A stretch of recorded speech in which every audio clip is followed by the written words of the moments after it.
Hello दोस्तों, आप सभी को स्वागत है आपके अपने YouTube channel Ansari study classes में।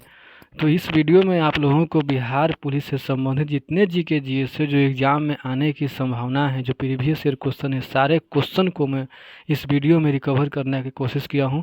और उम्मीद करता हूं कि अगर आप लोग इस वीडियो को पूरा देख लेते हैं, पूरा क्वेश्चन को याद कर लेते हैं, तो 5 या 6 क्वेश्चन इस वीडियो से बिहार पुलिस के एग्ज़ाम में, चाहे किसी भी बिहार पुलिस से संबंधित या बिहार से संबंधित एग्ज़ाम है, सारे एग्ज़ाम में एकदम 100% आने की संभावना है, क्योंकि सारे प्रश्न जो है कहीं ना कहीं एग्जाम में पूछा हुआ प्रश्न है। तो चलिए बिना कुछ देर किए हुए क्लास को स्टार्ट करते हैं। तो पहला प्रश्न है कि 1857 की क्रांति के समय बिहार में किसने इसका नेतृत्व किया था। यानी कि 1857 की जो क्रांति हुई थी, उस क्रांति के समय हर जगह से कोई न कोई इसका नेतृत्व कर रहा था। तो प्रश्न में पूछता है कि बिहार से इसका किसने नेतृत्व किया था। तो इसका सही उत्तर हो जाएगा ऑप्शन नंबर बी, बिहार से इसका नेतृत्व कुंवर सिंह ने किए थे, जो जगदीशपुर गांव यानी आरा जिला के रहने वाले थे। चलिए आगे क्वेश्चन की ओर मैं बढ़ता हूँ। दोस्तों, दूसरा प्रश्न है कि भारत का कौन सा राज्य सर्वाधिक लीची उत्पादन करता है। यानी कि भारत में कौन सा राज्य जो है जो सर्वाधिक लीची का उत्पादन करता है। तो इसका सही उत्तर हो जाएगा ऑप्शन नंबर सी, बिहार राज्य जो है वो सर्वाधिक लीची का उत्पादन करता है। और बिहार में एक जिला है मुजफ्फरपुर, जहाँ शाही लीची का उत्पादन होता है और उसको GI टैग भी मिला हुआ है। तो ये भी बात आप लोग इसको याद रखिएगा कि भारत में सर्वाधिक लीची का उत्पादन बिहार में होता है और बिहार के मुजफ्फरपुर में वो होता है। तो इस तरह के इस तरह के प्रश्न एग्जाम में आने की संभावना है। तो चलिए मैं आगे और क्वेश्चन की ओर बढ़ता हूँ। तीसरा प्रश्न है, निम्न में से कौन वहाबी आंदोलन का महत्वपूर्ण नेता था। ये जो प्रश्न है बहुत ही एक प्रश्न है, इम्पोर्टेंट प्रश्न है, जो यानी कि एग्जाम में पूछता ही है। जो वहाबी आंदोलन और भी प्रमुख तरह के आंदोलन हुए थे, जो इसमें ये महत्वपूर्ण आंदोलन है। तो प्रश्न कहता है कि निम्न में से कौन वहाबी आंदोलन का महत्वपूर्ण नेता था। यानी कि जो ये आंदोलन हुआ था, इसका महत्वपूर्ण नेता कौन था।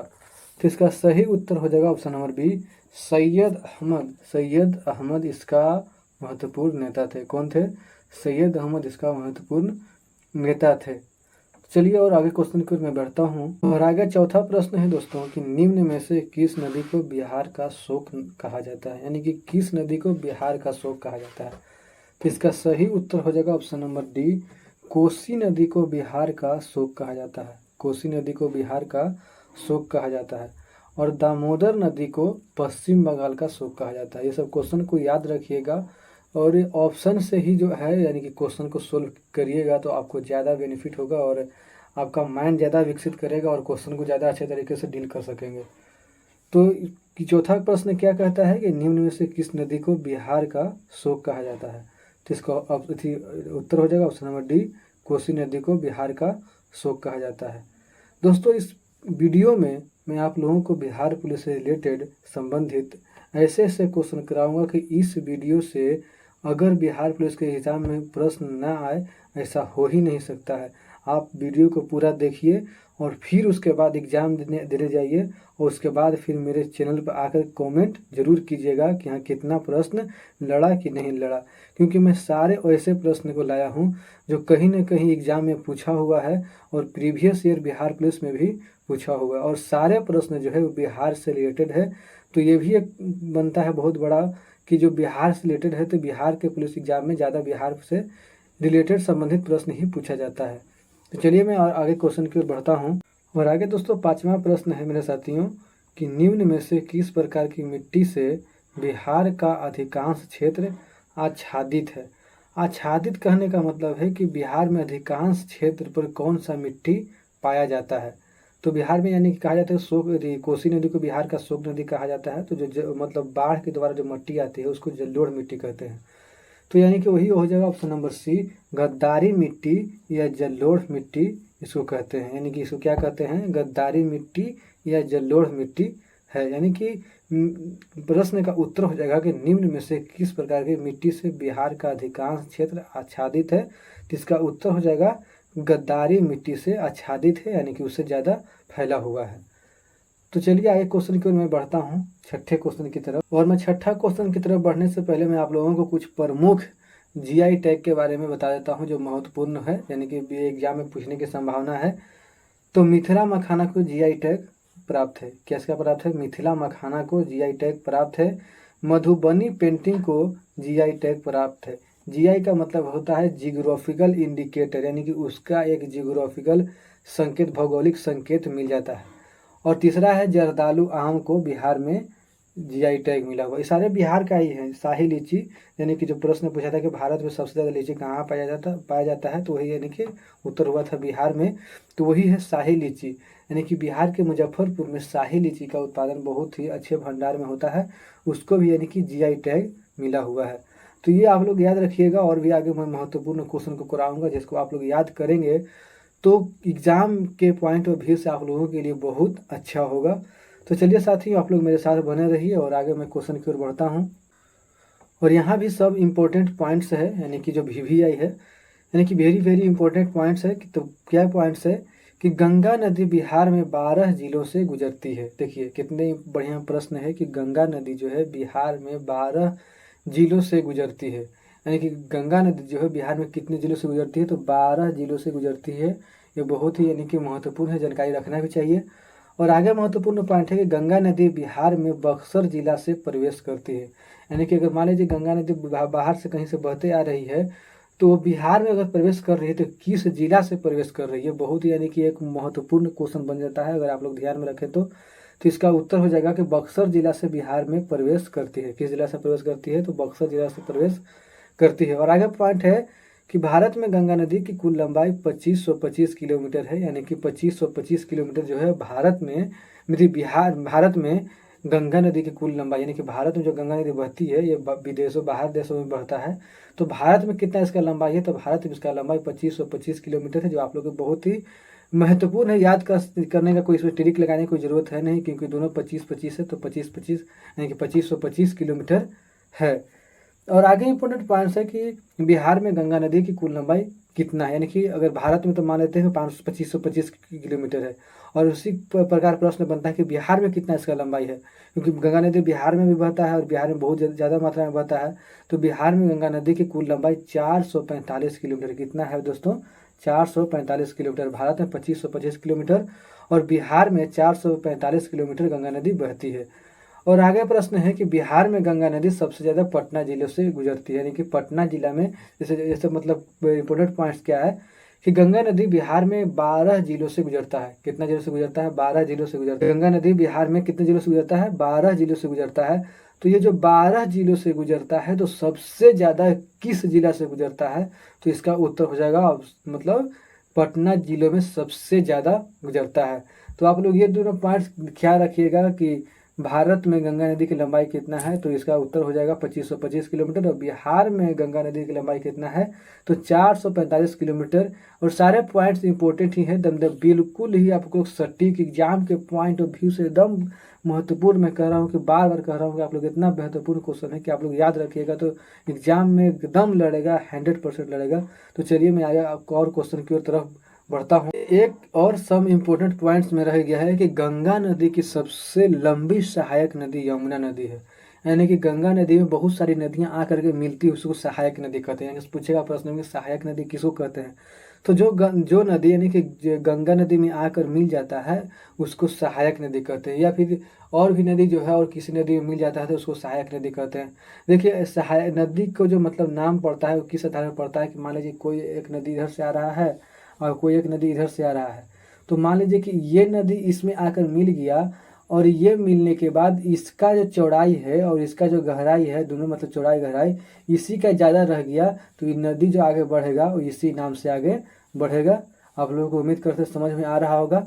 तो इसी को मान लीजिए कि ये नदी इसमें आकर मिला, ठीक है, और ये नदी इसमें आकर मिला, तो इसी नदी का गहराई या चौड़ाई दोनों ज़्यादा रह जाएगा, तो फिर इसी का नाम से आगे की नदी बढ़ जाएगा। ये आप लोगों को समझ में आ रहा होगा, समझने की कोशिश कीजिए। और मैं आगे क्वेश्चन की ओर तरफ बढ़ता हूँ। तो छठा प्रश्न है कि बिहार में भारतीय राष्ट्रीय कांग्रेस INC का किस वर्ष अधिवेशन हुआ? यानी कि गया में भारतीय राष्ट्रीय कांग्रेस INC यानी कि इंडियन नेशनल कांग्रेस का किस वर्ष अधिवेशन हुआ? तो इसका सही उत्तर हो जाएगा, इसका सही उत्तर क्या हो जाएगा आप लोग बताइए कमेंट बॉक्स में। तो इसका सही उत्तर हो जाएगा ऑप्शन नंबर ए, 1922 ईस्वी में गया में, यानी कि बिहार के गया में भारतीय राष्ट्रीय कांग्रेस का अधिवेशन हुआ था। यानी कि अधिवेशन का मतलब समझ लीजिए कि एक तरह से मीटिंग हुआ, सभी लोग आते हैं, पार्टी के सदस्य लोग, और एक बात तय करते हैं कि आगे क्या करना चाहिए। देखिए बीपीएससी 2010 में पूछा गया सवाल है कि गया में, यानी कि गया बिहार में भारतीय राष्ट्रीय कांग्रेस का किस वर्ष अधिवेशन हुआ, तो इसका सही उत्तर है 1922 ईस्वी में। और बीपीएससी 2010 में पूछा हुआ, क्योंकि बिहार स्पेशल है, तो बिहार स्पेशल में बिहार से जितने भी क्या बोलते हैं कि एग्जाम होगा, उन सारे एग्जाम में बिहार स्पेशल से क्वेश्चन आएगा ही आएगा।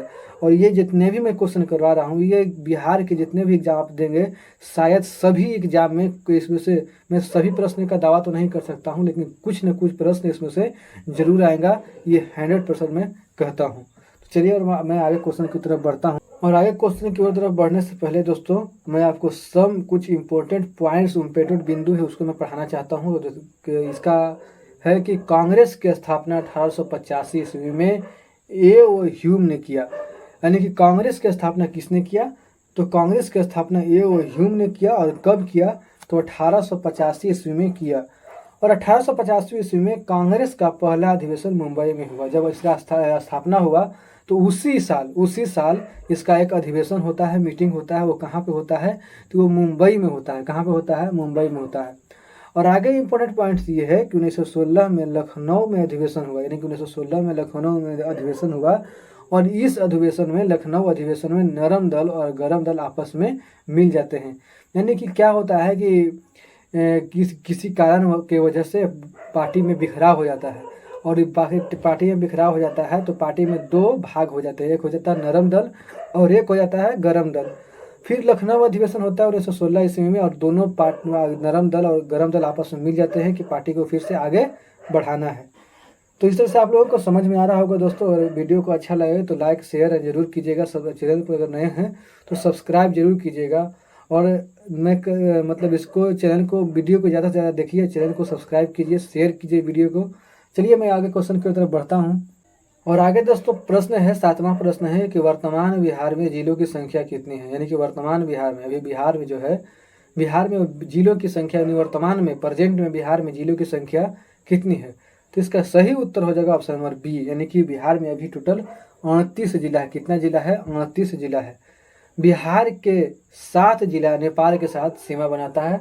नोट पॉइंट है, इसको नोट कर लीजिएगा अपने कॉपी में कि बिहार के 7 जिला जो है वो नेपाल के साथ सीमा बनाता है। यानी कि बिहार कितने जिला, तो बिहार के 7 जिला नेपाल, एक भारत के, बिहार के बगल में या भारत के पड़ोसी देश कह सकते हैं, एक देश है जिसका नाम है नेपाल, और बिहार के 7 जिला उसके साथ अपना सीमा को शेयर करता है। चलिए मैं आगे और क्वेश्चन की तरफ बढ़ता हूँ। आप लोगों को क्वेश्चन समझ में आ रहा होगा, तो चलिए आगे क्वेश्चन की तरफ बढ़ता हूँ मैं। और आगे क्वेश्चन है दोस्तों 8वां क्वेश्चन है कि वाल्मीकि राष्ट्रीय उद्यान, क्या वाल्मीकि राष्ट्रीय उद्यान बिहार राज्य के किस जनपद में स्थित है। यानी जनपद कहने का सेंस ये समझिए कि जिला, जनपद से कहने का सेंस क्या समझते हैं, समझिए जिला। तो वाल्मीकि राष्ट्रीय उद्यान बिहार राज्य के किस जनपद में स्थित है, तो इसका सही उत्तर हो जाएगा ऑप्शन नंबर डी, पश्चिमी चंपारण में स्थित है। कहाँ स्थित है, पश्चिमी चंपारण में स्थित है। कि वाल्मीकि राष्ट्रीय उद्यान बिहार राज्य के किस जनपद में स्थित है, तो इसका सही उत्तर हो जाएगा ऑप्शन नंबर डी, पश्चिमी चंपारण में स्थित है। आप लोग याद रखिएगा। और बहुत ही इंपॉर्टेंट क्वेश्चन है। मेहनत अगर अच्छा लगे और वीडियो अच्छा लगे और क्वेश्चन भी अच्छा लगे तो प्लीज़ एक बार लाइक चेक कर दीजिएगा और कमेंट जरूर कीजिएगा। तो चलिए मैं आगे क्वेश्चन की तरफ बढ़ता हूँ।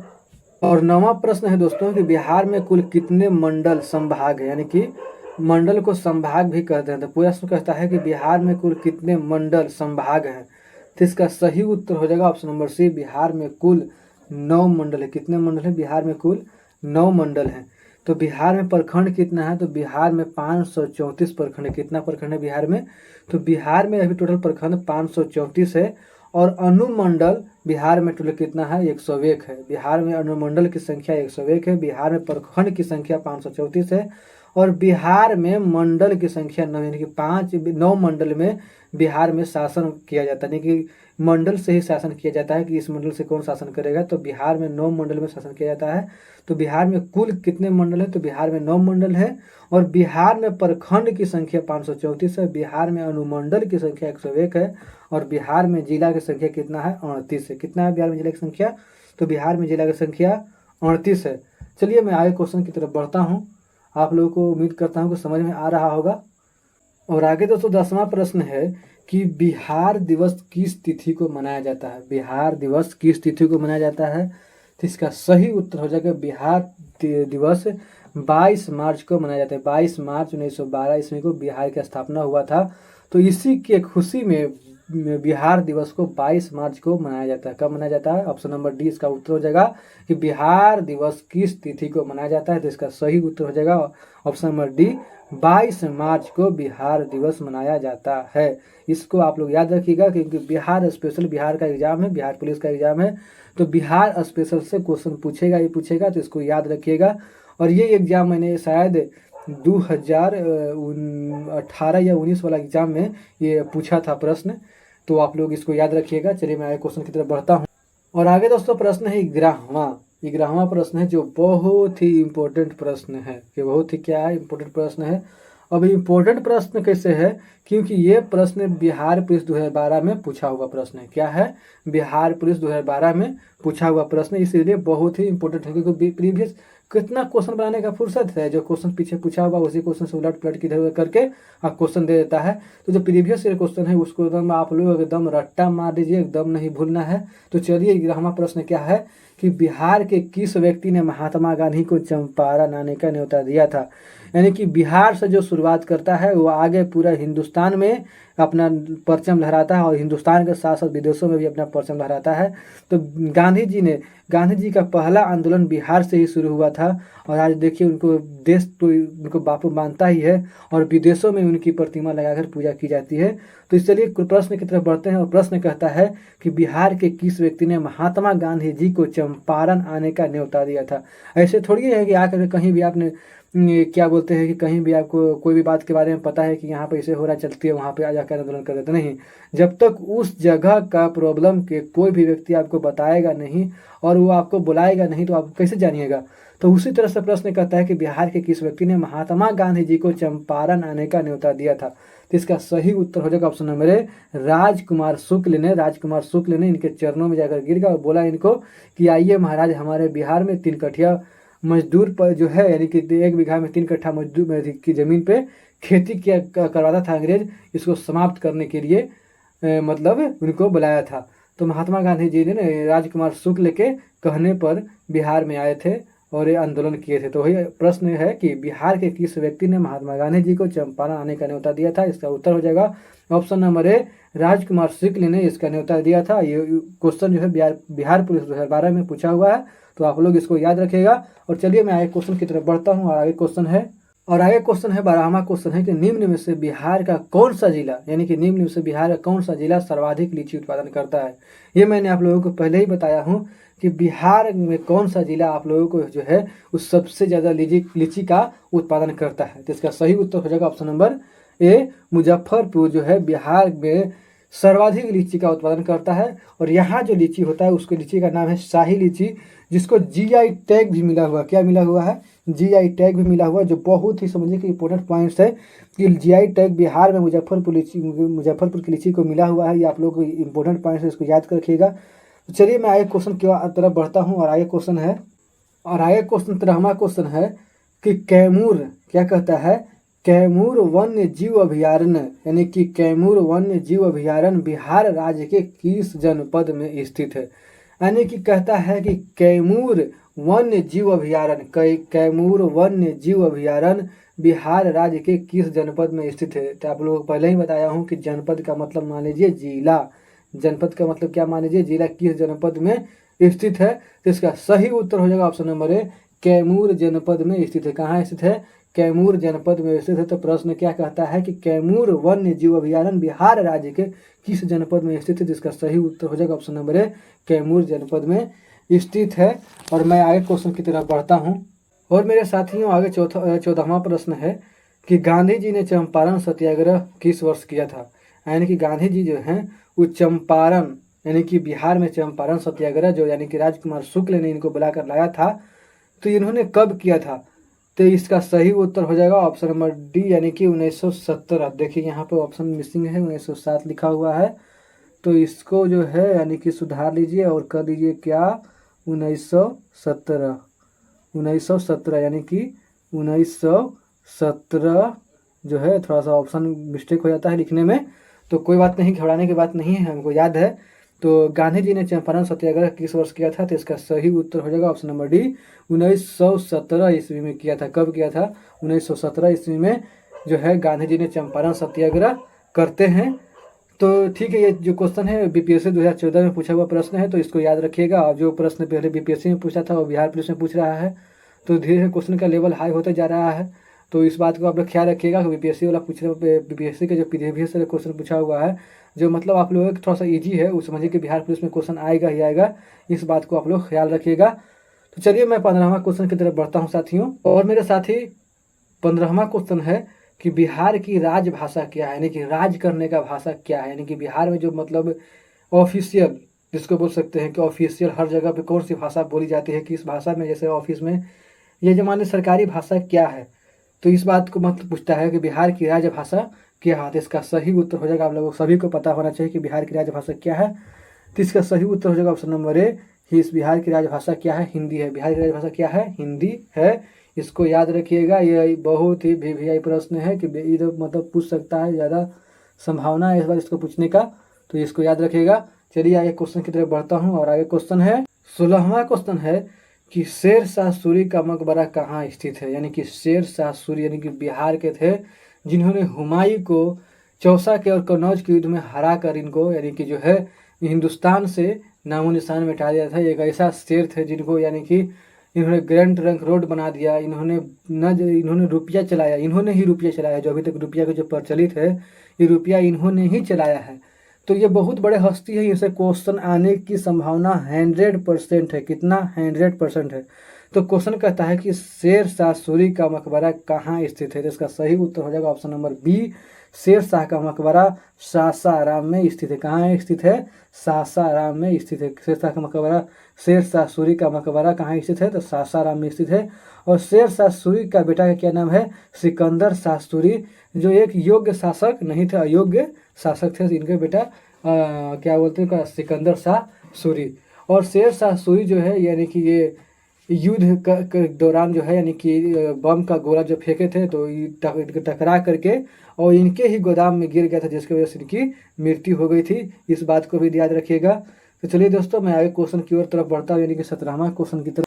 और दोस्तों 17वां प्रश्न है कि निम्न में से कौन व्यक्ति संविधान सभा के प्रथम अस्थायी अध्यक्ष थे? यानी कि निम्न में से, यानी कि नीचे लिखा हुआ जो है, इसमें से कौन व्यक्ति, निम्न में से कौन व्यक्ति संविधान सभा के प्रथम यानी कि प्रथम अस्थायी अध्यक्ष थे, यानी कि अस्थायी अध्यक्ष नहीं अस्थायी अध्यक्ष थे। तो इसका सही उत्तर हो जाएगा ऑप्शन नंबर सी, डॉक्टर सच्चिदानंद सिन्हा संविधान सभा के प्रथम अस्थायी अध्यक्ष थे। तो इस बात को याद रखिएगा। चलिए आगे क्वेश्चन की तरफ बढ़ता है। देखिए ये जो प्रश्न जो है ये इसे क्यों पूछता है, क्योंकि डॉक्टर सच्चिदानंद सिन्हा जो थे वो बिहार से थे, और बिहार पुलिस के एग्जाम में बिहार से ही तो ढूंढ ढूंढ के क्वेश्चन पूछता है कि कहाँ कहाँ से मतलब बिहार के कौन कौन से लोग परचम लहराए हैं। तो ये क्वेश्चन मुझे इम्पोर्टेंट लगा, तो हम यानी कि आपको नोट डाउन कर लिए और आप लोगों को दे दिए। तो चलिए मैं आगे क्वेश्चन की तरफ बढ़ता हूँ। और आगे क्वेश्चन है दोस्तों 18वां, जो बहुत ही इम्पोर्टेंट प्रश्न है। कि इम्पोर्टेंट क्यों हो जाता है? क्योंकि बिहार पुलिस 2014 में पूछा हुआ प्रश्न है, इसीलिए महत्वपूर्ण प्रश्न हो जाता है। और प्रीवियस क्वेश्चन तो आप लोगों को मैं फिर बार बार बोलता हूँ कि इसको छोड़ना नहीं है, इसको एकदम रट्टा मार लेना है। और मैं इस वीडियो में जितना भी क्वेश्चन करवा रहा हूँ, सारे क्वेश्चन आप लोग दिमाग में रखिएगा। तो इससे कम 5 से 6 क्वेश्चन एग्जाम में ना आए तो फिर हमें बोलिएगा, आकर के फिर मेरे वीडियो पर आकर कॉमेंट कीजिएगा कि सर नहीं लड़ा। तो चलिए 18वां क्वेश्चन क्या कहता है कि निम्न में से बिहार की द्वितीय राजभाषा क्या है?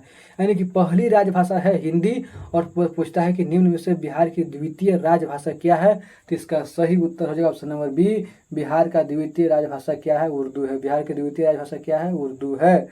चलिए आगे दोस्तों आगे क्वेश्चन की तरफ बढ़ता हूँ। देखिए मान लीजिए कि इस बार जो प्रश्न पूछा है 2014 में पूछा था कि बिहार पुलिस की द्वितीय राजभाषा क्या है। हो सकता है इस बार एग्जाम में पूछ दे कि बिहार पुलिस की प्रथम राजकीय राजभाषा क्या है। तो आप लोग याद रखिएगा, मैंने पढ़ा दिया हूँ, याद रखिएगा, शायद क्वेश्चन लड़ जाए। 1-2 क्वेश्चन से तो इंसान पीछे रह जाता है, क्योंकि 50-60 क्वेश्चन तो हर कोई मार देता है। 1-2 क्वेश्चन और प्रैक्टिस करने से आ गया तो समझिए कि उसका बेड़ा पार लग गया। तो चलिए आगे क्वेश्चन की तरफ बढ़ता हूँ, 19वां क्वेश्चन की तरफ। और दोस्तों 19वां क्वेश्चन है एशिया का सबसे बड़ा पशु मेला बिहार में किस स्थान पर आयोजित किया जाता है? यानी कि सिर्फ भारत का नहीं, पूरे एशिया के, एशिया में जाने कितना देश है, 56-57 देश है एशिया में, तो पूरे एशिया देश में एशिया का सबसे बड़ा पशु मेला बिहार में किस स्थान पर आयोजित किया जाता है? तो इसका सही उत्तर हो जाएगा ऑप्शन नंबर ए, सोनपुर में। सोनपुर में एशिया का सबसे बड़ा पशु मेला बिहार में किस स्थान पर आयोजित किया जाता है? तो इसका उत्तर हो जाएगा सोनपुर में आयोजित किया जाता है। देखिए ये इंपॉर्टेंट प्रश्न इसलिए बनता है क्योंकि सोनपुर जो है बिहार में है, और बिहार में आयोजित किया जाता है कहाँ से? तो एशिया का सबसे बड़ा पशु मेला बिहार में किस स्थान पर आयोजित किया जाता है? तो सोनपुर में आयोजित किया जाता है। तो आप लोग इस बात क्वेश्चन को याद रखिएगा, ख्याल रखिएगा। चलिए एक क्वेश्चन की तरफ बढ़ता हूँ, यानी कि प्रश्न जो है बहुत भी प्रश्न हो जाता है दोस्तों, तो आप लोग इसको याद रखिएगा।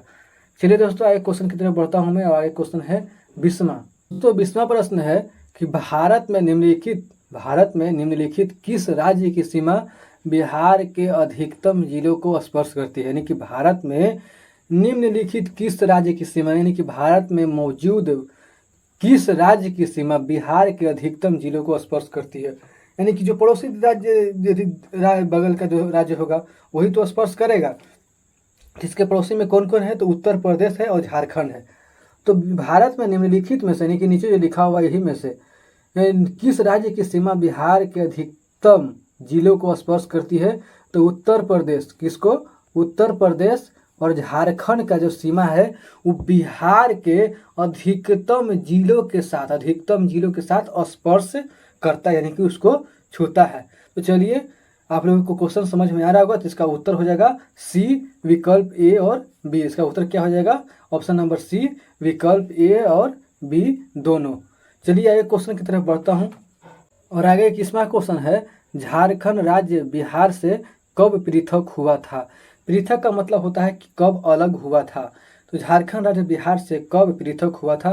तो इसका सही उत्तर हो जाएगा ऑप्शन नंबर सी, 15 नवंबर 2000 ईस्वी को अलग हुआ था। देखिए बीपीएससी 2004 में पूछा हुआ प्रश्न है। कब पूछा हुआ है? बीपीएससी 2004 में पूछा हुआ प्रश्न है। तो इसका सही उत्तर क्या हो जाएगा? ऑप्शन नंबर सी, 15 नवंबर 2000 ईस्वी को झारखंड राज्य जो है बिहार से पृथक हुआ था, यानी कि अलग हुआ था। आप लोग याद रखिएगा, ये क्वेश्चन आने की संभावना ज़्यादा है क्योंकि बीपीएससी में पूछा हुआ प्रश्न है। पहले बीपीएससी में आसान प्रश्न पूछा जाता है, और बिहार पुलिस में तो कहना ही नहीं था। तो अब बिहार पुलिस में और भारी थोड़ा प्रश्न पूछ रहा है क्योंकि जनसंख्या लेवल ज़्यादा बहुत बढ़ा हुआ है। तो पहले का जो बीपीएससी का क्वेश्चन पूछा हुआ शायद बिहार पुलिस में इस बार पूछे, तो इस बात को आप लोग याद रखिएगा। तो झारखंड राज्य बिहार से कब पृथक हुआ था? तो इसका उत्तर होगा ऑप्शन नंबर सी, 15 नवंबर 2000 ईस्वी को पृथक हुआ था। चलिए एक क्वेश्चन की तरफ बढ़ता हूँ, और 22वां प्रश्न है, गरीब कल्याण रोजगार अभियान, यानी गरीब कल्याण रोजगार अभियान बिहार के किस जिले से प्रधानमंत्री द्वारा 2020 ईस्वी को शुरू किया गया था? देखिए गरीब कल्याण रोजगार अभियान जो है ये बिहार से शुरू किया गया था, इसलिए ये इम्पोर्टेंट हमको लगा कि नहीं ये क्वेश्चन मतलब, और देखिए बीपीएससी 2022 में पूछा हुआ भी प्रश्न है, तो इसलिए मैंने उठाकर इसको यहाँ पर डाल दिया कि नहीं ये क्वेश्चन आने की संभावना है क्योंकि करंट अफेयर से भी प्रश्न पूछे जाते हैं। तो प्रश्न है कि गरीब कल्याण रोजगार अभियान बिहार के किस जिले से प्रधानमंत्री द्वारा 2020 ईस्वी से में शुरू किया गया था? तो इसका सही उत्तर क्या हो जाएगा? आप लोग बताइए। तो इसका सही उत्तर हो जाएगा ऑप्शन नंबर डी, खगड़िया जिले से शुरू किया गया था। कहाँ शुरू किया गया था? खगड़िया जिले से शुरू किया गया था। चलिए आगे क्वेश्चन की तरफ बढ़ता हूँ, और आगे क्वेश्चन है दोस्तों 23वां कि बिहार सोशलिस्ट पार्टी के संस्थापक कौन थे? यानी कि संस्थापक कौन थे या संस्थापक थे, बात एक ही है। तो बिहार सोशलिस्ट पार्टी, क्या बिहार सोशलिस्ट पार्टी के संस्थापक कौन थे? तो इसका सही उत्तर हो जाएगा option number A, Jayaprakash Narayan थे। कौन थे भाई? जयप्रकाश नारायण थे। दोस्तों अगर आप लोगों को ये वीडियो जरा भी अच्छा लग रहा होगा तो प्लीज़ वीडियो को लाइक कीजिएगा, अगर चैनल पर नए होंगे तो चैनल को सब्सक्राइब कीजिएगा, और वीडियो के ज़्यादा से ज़्यादा दोस्तों के साथ शेयर कीजिएगा, क्योंकि ये मैंने आप लोगों को बहुत मेहनत करके ये सारे प्रश्न ला रहा हूँ। और बिहार से के संबंधित जितने भी एग्जाम होने वाले हैं, अगर इससे 5-6 क्वेश्चन न लड़े तो आप लोग बताइएगा ज़रूर कमेंट बॉक्स में। बिल्कुल मैं उम्मीद है कि आप लोगों के मतलब बिहार पुलिस में छोटा मोटा एग्जाम तो छोड़ दीजिए, बीपीएससी में भी क्वेश्चन लड़ेगा यहाँ से, इस बात को आप लोग ख्याल रखिएगा। तो चलिए मैं आपके आगे क्वेश्चन की तरफ बढ़ता हूँ, 24वां क्वेश्चन की तरफ। क्वेश्चन है कि बिहार के प्रमुख समाचार पत्र, यानी कि बिहार के जो प्रमुख समाचार पत्र बिहारी के संस्थापक थे, यानी कि बिहार के प्रमुख समाचार पत्र, बिहार के प्रमुख क्या समाचार पत्र बिहारी के संपादक तो कौन थे, यानी कि बिहार के प्रमुख समाचार पत्र बिहारी के संपादक कौन थे। इसका सही उत्तर हो जाएगा ऑप्शन नंबर ए, बाबूजी प्रसाद। कौन थे इसका संपादक? बाबूजी प्रसाद इसका संपादक थे, आप लोग याद करिएगा दोस्तों। तो चलिए आगे क्वेश्चन की तरफ बढ़ता हूँ, मैंने कि 25वां क्वेश्चन की तरफ। और दोस्तों 25वां क्वेश्चन है क्या, 25वां क्वेश्चन है कि बिहार के किस स्थान पर भारतीय राष्ट्रीय कांग्रेस का 1922 का अधिवेशन हुआ था। देखिए वहाँ कैसे क्वेश्चन पूछा था कि 1922 ईस्वी में गया में भारतीय राष्ट्रीय कांग्रेस का अधिवेशन कब हुआ था। तो वहाँ वो क्या था, प्रश्न था कि कब हुआ था, तो जो ईस्वी दिया हुआ है यही उसका आंसर हो जाता। अब यहाँ पूछ दिया कि 1922 में भारतीय राष्ट्रीय कांग्रेस का अधिवेशन कहाँ हुआ था। तो देखिए क्वेश्चन किस तरह से पूछता है, तो दोनों क्वेश्चन को आप लोग ध्यान में रखिएगा। तो चलिए क्वेश्चन का उत्तर ये है कि बिहार के प्रश्न है कि बिहार के किस स्थान पर भारतीय राष्ट्रीय कांग्रेस का 1922 का अधिवेशन हुआ था। तो इसका सही उत्तर हो जाएगा 1922 में जो अधिवेशन हुआ था भारतीय राष्ट्रीय कांग्रेस का, वो गया में हुआ था। तो आप लोग इसको याद रखिएगा। क्वेश्चन पूछने का ढंग देखिए ना, इसे मतलब एक ही क्वेश्चन को दो तरह से पूछ सकता है। तो आप लोग दोनों चीज़ याद रखिए कि कब और कहाँ हुआ था, ये दोनों याद रखिएगा तो बेड़ा पार लग जाएगा। चलिए एक क्वेश्चन की तरफ बढ़ता हूँ, यानी कि 26वां क्वेश्चन। और 26वां क्वेश्चन है कि बिहार में किसान सभा की स्थापना किनके द्वारा की गई। यानी कि बिहार में जो है किसान सभा की स्थापना किनके द्वारा की गई। चलिए आप लोग जल्दी से बताइए कि बिहार में किसान सभा की स्थापना किनके द्वारा की गई। तो इसका सही उत्तर हो जाएगा क्या, इसका सही उत्तर क्या हो जाएगा, तो इसका सही उत्तर हो जाएगा ऑप्शन नंबर ए, सहजानंद सरस्वती द्वारा बिहार में किसान सभा की स्थापना किया गया था। बिहार में किसान सभा की स्थापना किनके द्वारा की गई थी, तो इसका सही उत्तर हो जाएगा ऑप्शन नंबर ए, सहजानंद सरस्वती के द्वारा किया गया था। और दोस्तों इतने इम्पोर्टेंट प्रश्न है कि मैं आप लोगों को क्या कह सकता हूँ, मैं बार बार बोल रहा हूँ कि बहुत ही इम्पोर्टेंट प्रश्न मैं इस वीडियो में लाया हूँ। आप लोग जरूर देखिए और दोस्तों को भी दिखाइए, क्योंकि नौकरी खुद वर्दी पहनना है और दोस्तों को भी वर्दी पहनाना है। तभी तो कहते हैं कि ना संघर्ष ना तकलीफ तो क्या खाक मजा है जीने में, बड़े बड़े तूफान थम जाते हैं जब आग लगी हो सीने में। और एक और कहते हैं कि दोस्तों के लिए मैंने आप लोगों को शायरी बोल रहा हूँ दोस्तों के लिए, कि मैं कहता हूँ ना कि आप खुद भी देखिए और दोस्तों को भी दिखाइए। तो उनके लिए शायरी है कि जहाँ तेरी, यानी कि शायरी है कि जहाँ तेरी याद ना आए वो तन्हाई किस काम की। यानी कि जहाँ तेरी याद ना आए वो तन्हाई किस काम की, और बिगड़े रिश्ते न बना दे वो खुदाई किस काम की। यानी कि जहाँ तेरी याद ना आए वो तन्हाई किस काम की, और बिगड़े रिश्ते न बना दे वो खुदाई किस काम की। बेशक हमें जाना है अपने मंजिल की ओर, बेशक हमें जाना है अपने मंजिल की ओर, और जहाँ से अपने न दिखाई दे वो ऊंचाई किस काम की। तो इसलिए दोस्तों कहते हैं कि खुद भी वर्दी पहनिए और दोस्तों को भी वर्दी पहनाइए। तो चलिए इसको शेयर कीजिए, इसके लिए कम से कम ये शायरी की वजह से भी तो शेयर कर दीजिए। चलिए आगे क्वेश्चन की तरफ मैं बढ़ता हूँ, और आगे क्वेश्चन है 27वां क्वेश्चन की तरफ। 27वां क्वेश्चन है दोस्तों कि पटना को प्रांतीय राजधानी बनाया था। यानी कि पटना को प्रांतीय राजधानी किसने बनाया था, यानी कि पटना को प्रांतीय राजधानी बनाया था। तो इसका सही उत्तर हो जाएगा ऑप्शन नंबर ए, शेर शाह ने एकमात्र शेर शाह। इनका नाम से ही पता चलता है कि एक्चुअली में ये शेर थे। शेर क्या थे, शेर थे जिनके नाम क्या है शेर लगा हो, उससे एक्चुअली में ये शेर भी थे। इनका कहानी पढ़िएगा तो ये शेर थे ही। तो कहा जाता है कि पटना को प्रांतीय राजधानी बनाया था, तो शेर शाह ने पटना को प्रांतीय राजधानी बनाया था। चलिए आगे क्वेश्चन की ओर और बढ़ते हैं 28वां क्वेश्चन की। और 28वां प्रश्न है दोस्तों कि बिहार में सर्वाधिक लोकप्रिय सुल्तान था। यानी कि बिहार में सबसे ज़्यादा लोकप्रिय कौन सुल्तान था। तो इसका सही उत्तर हो जाएगा ऑप्शन नंबर ए, शेर शाह सूरी बिहार के सबसे लोकप्रिय सुल्तान थे। कौन थे, शेर शाह सूरी जो है वो बिहार के सबसे लोकप्रिय सुल्तान थे। आप लोग इसको याद रखिएगा, क्योंकि एक्चुअली में शेर शाह सही में एक्चुअली में शेरशाह ये शेरशाह थे। इस तरह के उन्होंने कारनामा बिहार में किया है। चलिए दोस्तों, तो उम्मीद करते हैं कि आप लोगों को समझ में आ रहा होगा, क्योंकि बहुत अच्छे तरीके से मैं समझा रहा हूँ और अपनी तरफ से मैं पूरी कोशिश कर रहा हूँ कि आप लोगों को समझ में आ जाए।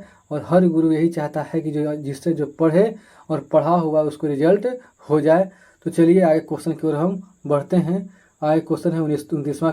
और दोस्तों 29वां प्रश्न है कि नालंदा विश्वविद्यालय का वैभव। वैभव कहते हैं कि उसका एकदम मशहूरपन, उसका एकदम विद्वता, उसको एकदम जो मतलब क्या कहते हैं कि वैभव के मतलब हो जाता है कि उसके अंदर जो बुलंदी थी, उसके अंदर बुलंदी थी, मशहूर थे, जो मतलब इतना फेमस था, प्रसिद्ध था।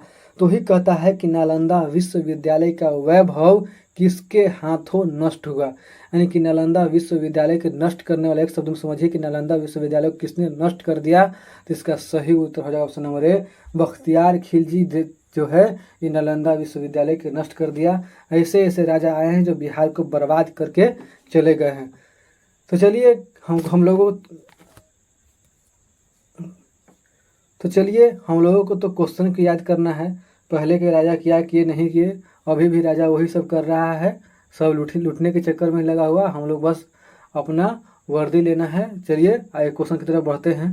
30वां प्रश्न है, क्या 30वां प्रश्न है कि चंद्रगुप्त मौर्य के गुरु थे। यानी कि चंद्रगुप्त मौर्य के गुरु कौन थे। तो इसका सही उत्तर है ऑप्शन नंबर ए, चाणक्य। कहीं कहीं जो चाणक्य को विष्णुगुप्त भी कहा जाता है। क्या कहा जाता है चाणक्य को? विष्णुगुप्त भी कहा जाता है। चंद्रगुप्त मौर्य के गुरु कौन थे? तो चंद्रगुप्त मौर्य के गुरु चाणक्य थे। आप लोग इसको याद रखिएगा एकदम जरूर से। दोस्तों 31वां प्रश्न है कि बिहार में राष्ट्रीय राजमार्गों की कुल लंबाई कितनी है। यानी कि बिहार में राष्ट्रीय राजमार्गों की कुल लंबाई कितनी है। तो इसका सही उत्तर हो जाएगा ऑप्शन नंबर सी, 4595 किलोमीटर। यानी कि बिहार में बहुत कम है, बिहार में बहुत कम जो है राष्ट्रीय राजमार्ग बना हुआ है। ये शेरशाह सूरी जो थे वही सबसे पहला जो है ग्रैंड ट्रंक रोड जो मतलब खतरनाक बनाए थे, एकदम सैनिकों के लिए उनको बनाए थे।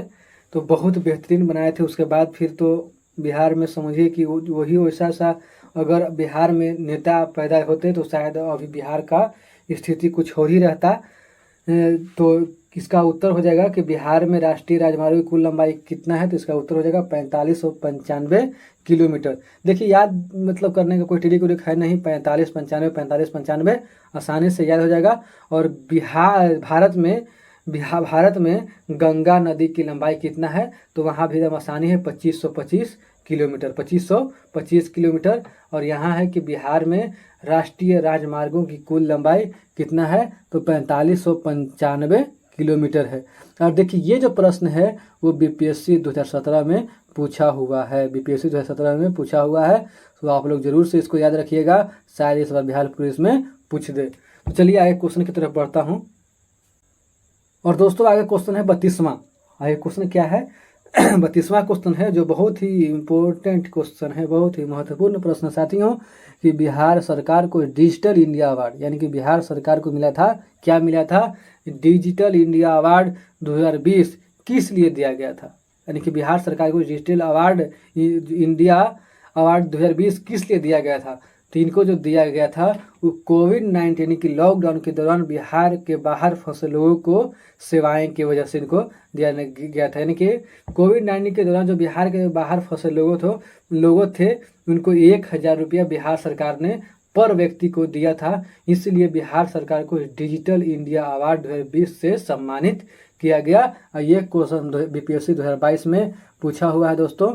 तो ये भी क्वेश्चन एक तरह से इम्पोर्टेंट है और ये क्वेश्चन पूछा हुआ था, इसीलिए मैंने इसको यहाँ पे डाला है। नहीं, ये क्वेश्चन वाकई क्वेश्चन है और मुझे लगता है कि बिहार पुलिस में इस बार पूछेगा ही पूछेगा, 100% पूछेगा, क्योंकि करंट अफेयर में बहुत ही महत्वपूर्ण और फंसाने वाला क्वेश्चन है। क्योंकि बिहार में उतना डिजिटल है नहीं और कह रहा है कि बिहार में डिजिटल इंडिया अवार्ड मतलब बिहार के मुख्यमंत्री को बिहार सरकार को दिया गया। अब लोग समझ में हाँ किस लिए दिया गया भाई। तो आप समझिए कि इसका उत्तर क्या हो जाएगा। कोविड-19 लॉकडाउन के दौरान बिहार के बाहर फंसे लोगों को सेवाएं देने की वजह से इनको बिहार सरकार को डिजिटल इंडिया अवार्ड 2020 से सम्मानित किया गया था। तो चलिए आगे क्वेश्चन की तरफ मैं बढ़ता हूँ। और आगे क्वेश्चन क्या है, क्वेश्चन नंबर है 33। क्वेश्चन नंबर कितना है? 33। निम्न में से किस व्यक्ति को बिहार का प्रथम मुस्लिम विजेता माना जाता है? बहुत ही इम्पोर्टेंट प्रश्न है साथियों, बहुत ही इम्पोर्टेंट प्रश्न है साथियों, इसको याद रखिएगा कि निम्न में से किस व्यक्ति को बिहार का प्रथम मुस्लिम विजेता यानी कि प्रथम मुस्लिम विजेता माना जाता है? तो इसका सही उत्तर हो जाएगा option number C, Bakhtiyar Khilji को बिहार में प्रथम मुस्लिम विजेता माना जाता है। बिहार में प्रथम मुस्लिम विजेता बख्तियार खिलजी को माना जाता है। आप लोग इसको याद रखिएगा दोस्तों, इसको बहुत ही समझिए कि VVI प्रश्न है। जिस तरह के हालात चल रहे हैं तो ये क्वेश्चन पूछेगा बिहार पुलिस में 100% आप लोग नोट कर लीजिए। चलिए आगे क्वेश्चन की तरफ मैं बढ़ता हूँ और आगे प्रश्न है दोस्तों 34 नंबर कि निम्न में से कौन तुगलक काल में बिहार की राजधानी थी? यानी कि निम्न में से कौन जो है तुगलक काल में याद करिए हिस्ट्री, तुगलक काल में बिहार की राजधानी थी। तो इसका उत्तर हो जाएगा ऑप्शन नंबर ए, बिहार शरीफ। तुगलक काल में बिहार की राजधानी थी, कौन थी? तो तुगलक काल में बिहार की राजधानी बिहार शरीफ थी। कब था? तो तुगलक के समय में था। कब था? तुगलक के समय में था। तो ये भी क्वेश्चन याद रखिएगा क्योंकि बिहार से संबंधित प्रश्न है, तो प्रश्न आने की संभावना तो 100% बनता है, इसमें कोई डाउट नहीं है। और मैं ऐसा क्वेश्चन लाऊंगा जो अगर आप लोग मेरे चैनल से जुड़े रहिएगा तो आप लोगों को कहीं और भटकने की ज़रूरत नहीं है और 100% रिजल्ट की गारंटी होगा ही होगा। तो चलिए आगे क्वेश्चन की तरफ मैं बढ़ता हूँ और आगे क्वेश्चन है दोस्तों 35वां। आगे क्वेश्चन क्या है दोस्तों?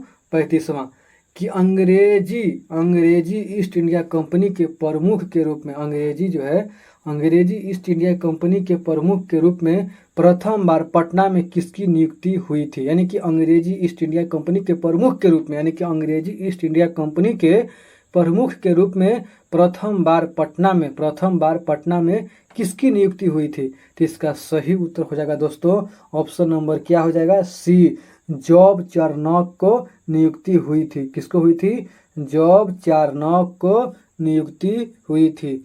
चलिए दोस्तों, उम्मीद करता हूँ कि आप लोगों को समझ में आ रहा होगा दोस्तों, क्योंकि मैं बहुत ही अपने लेवल से और अच्छे तरीके से पढ़ाने की कोशिश कर रहा हूँ, क्योंकि एक क्वेश्चन को 2 बार 3 बार पढ़ रहा हूँ ताकि आप लोगों को सुनकर भी याद हो जाए। क्या? सुनकर भी याद हो जाए। और 2 बार देख लीजिएगा तो पूरा जितना क्वेश्चन करवा रहे हैं सारे क्वेश्चन याद हो जाएगा, ये गारंटी है मेरा।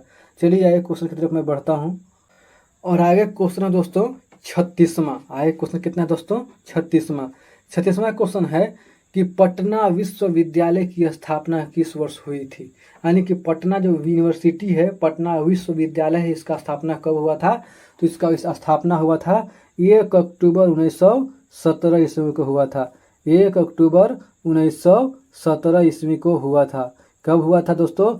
1 अक्टूबर 1917 ईस्वी को हुआ था। वहीं अगर क्वेश्चन पूछ दे कि पटना कॉलेज का स्थापना कब हुआ था, क्या क्वेश्चन पूछ देगा कि पटना कॉलेज का स्थापना कब हुआ था? तो याद रखिएगा 9 जनवरी 1863 ईस्वी को पटना कॉलेज का स्थापना हुआ था। आप लोग याद करिएगा दोस्तों कि पटना कॉलेज का स्थापना कब हुआ था? तो 9 जनवरी की कॉलेज पहले बना था और यूनिवर्सिटी बाद में बनी थी। इसका जब हिस्ट्री पढ़िएगा तो मालूम चलेगा कि पहले ये कॉलेज नहीं हुआ करता था, पहले एक तरह का ये स्कूल था, फिर बजाते जाते हाई स्कूल में तब्दील हुआ, उसके बाद ये कॉलेज में तब्दील हुआ। और ये जब कॉलेज अच्छी चलने लगी तो एक सरकार का लगा कि नहीं एक यूनिवर्सिटी बनना चाहिए, और ये यूनिवर्सिटी फिर बना। और यहाँ से न जाने कितने धुरंधर पढ़कर और अपना परचम लहराए हैं।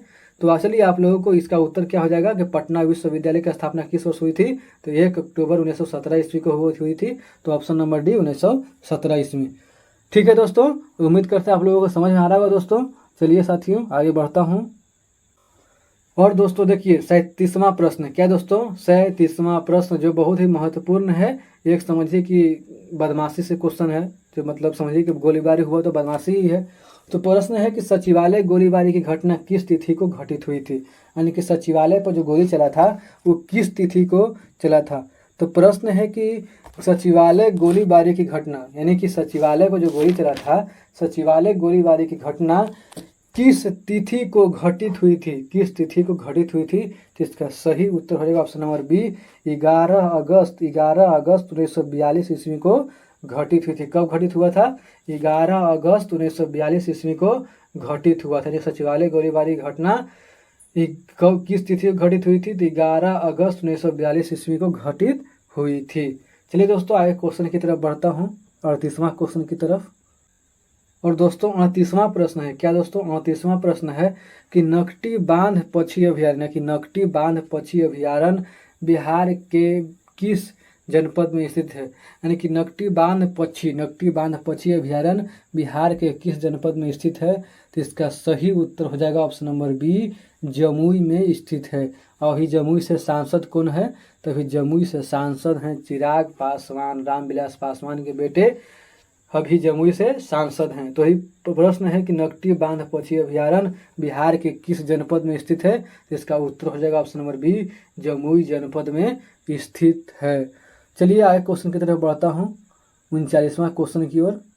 और 39वां क्वेश्चन है दोस्तों कि बिहार राज्य के किस जनपद में राष्ट्रीय डॉल्फिन अनुसंधान केंद्र की स्थापना की गई? बिहार राज्य के किस जनपद में राष्ट्रीय डॉल्फिन अनुसंधान केंद्र की स्थापना की गई? तो इसका सही उत्तर हो जाएगा ऑप्शन नंबर ए, पटना में। यानी कि बिहार राज्य के किस जनपद में राष्ट्रीय डॉल्फिन अनुसंधान केंद्र की स्थापना की गई? तो इसका उत्तर हो जाएगा ऑप्शन नंबर ए, पटना में जो है राष्ट्रीय डॉल्फिन अनुसंधान केंद्र की स्थापना की गई। जो बहुत ही इम्पोर्टेंट प्रश्न है साथियों, तो इसको याद रखिएगा। और चलिए मैं आगे क्वेश्चन की तरफ बढ़ता हूँ। और आगे दोस्तों 40वां प्रश्न है, बहुत ही इम्पोर्टेंट प्रश्न है कि निम्न में से यानी कि नीचे लिखा हुआ में से निम्न में से किसको बोध गया में ज्ञान की प्राप्ति हुई थी? यानी कि निम्न में से किसको बोध गया में ज्ञान की प्राप्ति हुई थी? तो इसका सही उत्तर हो जाएगा option number B, Gautam Buddha को। यानी कि नाम से ही पता चलता है, इनके नाम से के कारण ही बोध गया को मतलब बोध गया नाम रखाया था, क्योंकि वहाँ गौतम बुद्ध को ज्ञान की प्राप्ति हुई थी। तो निम्न में से किसको बोध गया में ज्ञान की प्राप्ति हुई थी? तो गौतम बुद्ध को ज्ञान की प्राप्ति हुई थी साथियों। और साथियों चलिए आगे क्वेश्चन की ओर मैं बढ़ता हूँ। और साथियों 41वां प्रश्न है, क्या साथियों? 41वां प्रश्न है साथियों कि बिहार समाजवादी पार्टी का गठन किस वर्ष हुआ था? बिहार समाजवादी पार्टी का गठन किस वर्ष हुआ था? तो इसका सही उत्तर हो जाएगा ऑप्शन नंबर सी, 1931 ईस्वी में बिहार समाजवादी पार्टी का गठन हुआ था। कब हुआ था दोस्तों? तो 1931 ईस्वी में क्या हुआ था? तो बिहार समाजवादी पार्टी का गठन हुआ था। तो क्वेश्चन इस तरह से भी पूछ सकता है कि 1931 ईस्वी में बिहार समाजवादी पार्टी के गठन हुआ था। आप लोग इसको याद रखिएगा। चलिए आगे क्वेश्चन की तरफ बढ़ता हूँ, यानी कि 42 क्वेश्चन की तरफ, 42वां क्वेश्चन की तरफ। और दोस्तों 42वां प्रश्न है, क्या है 42वां प्रश्न? 42वां प्रश्न है जो बहुत ही इम्पोर्टेंट प्रश्न है कि जनगणना 2011 के अनुसार, क्या जनगणना 2011 के अनुसार बिहार के किस जनपद में पुरुषों से ज़्यादा महिलाओं की संख्या थी? ये सौभाग्य प्राप्त है जहाँ है महिलाओं की संख्या ज़्यादा, वो समझिए कि सौभाग्य प्राप्त है। वो जिला धन्य है, वो जिला क्या है? धन्य है। क्योंकि समझिए कि अगर महिलाएं ज़्यादा है तो पुरुषों की शादी होने की संभावना 100% है, क्योंकि जिस जिला में ज़्यादा महिला होगी तो शादी तो होगा ही होगा। तो इसका मतलब इसका प्रश्न का उत्तर है, चलिए मजाक के तौर पे था, लेकिन ये होना बहुत ज़रूरी है। क्योंकि आजकल जो है यानी कि ये दहेज प्रथा की वजह से लोग बेटी नहीं ज़्यादा बेटा की मांग करते हैं तो भगवान से।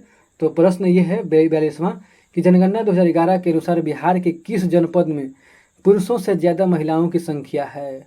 यानी कि 2011 के जनगणना के अनुसार बिहार के किस जनपद में पुरुषों से ज़्यादा महिलाओं की संख्या है? तो इसका सही उत्तर हो जाएगा ऑप्शन नंबर डी, गोपालगंज में। कहाँ? गोपालगंज में, जहाँ के लालू जी बड़न, कहाँ के? जहाँ जिस जिला से लालू जी हैं हमारे, जो यानी कि हिंदुस्तान में अपना परचम को लहराया है, तो जिस जिला से गोपालगंज क्या बोलते लालू जी हैं, गोपालगंज, उसी जिला में 2011 की जनगणना के अनुसार बिहार में सबसे ज़्यादा महिलाओं की संख्या, यानी कि पुरुषों से ज़्यादा महिलाओं की संख्या है।